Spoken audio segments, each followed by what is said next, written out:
Hello everyone and welcome to the Sunil Varia show. Today I will talk about Indian unicorns and boy, what a year for Indian unicorns, right? It's only been 53 days in this year 2022 and India has added 10 unicorns in just 53 days. So just imagine one unicorn every 5 days. I mean, this is incredible. I mean, the scale is fast, the speed is fast, and lot of venture capitalists are betting on a lot of money in India, and there is a good reason for them to bet on India going from $2.8 trillion economy to say maybe $5 trillion economy in, I don't know, maybe 10 years, 20 years. And this is the reason why all this unicorns have such high valuation, because investors are betting on that India will become a rich country sooner rather than later. In another news, this is little old news, like few weeks old, but Apple is having issues with the dating apps in the Netherlands. The government in Netherlands wants Apple to give an option to developers of dating apps so that they can accept payments from customers outside the App Store. So currently, if you are an iPhone developer, and if you are making a dating app, then you have to use Apple's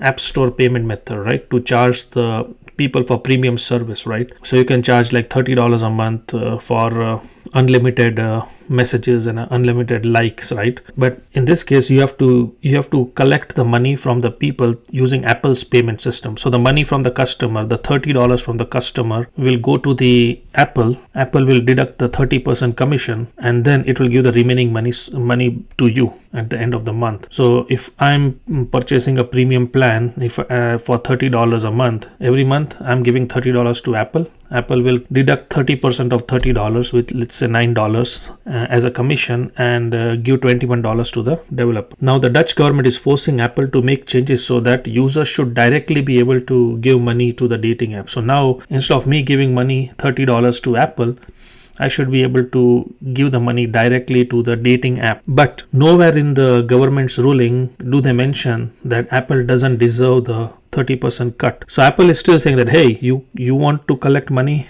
from the developers, go for it, but we still want our 30%. And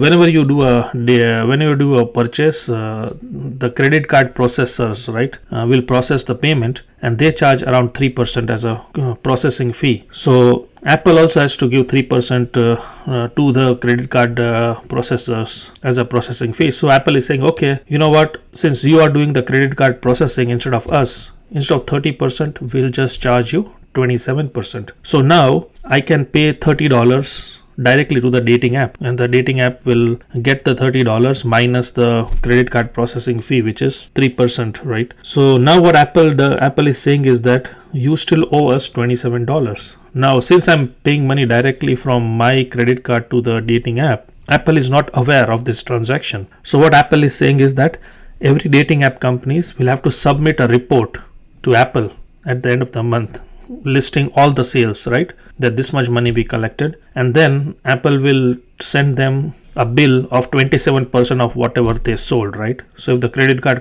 if the dating app says that we collected $10,000 from the users last month, they have to make a report, give it to Apple. Apple will then send them a bill of 27% of $10,000. So now this is way more work for the developers, and they don't make any extra money. They give 27% to Apple, 3% to the credit card processing fee. So they're again back to 30%. So Apple is making it more difficult for people who don't want to use the App Store. And most of the developers will not go through this pain. They will just use Apple's payment system and be done with it. And probably this is exactly what Apple wants. So this issue is still ongoing, and every few weeks there is always some new news coming out of Netherlands regarding this rule.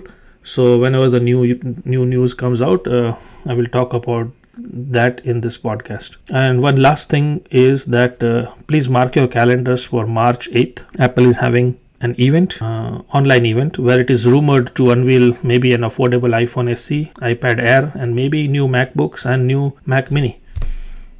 These are all rumors. Only Apple knows what it is going to reveal, but we all will know on March 8th. Until then, please take care of yourself, and thanks for listening. Thanks for listening to this podcast. Bye bye.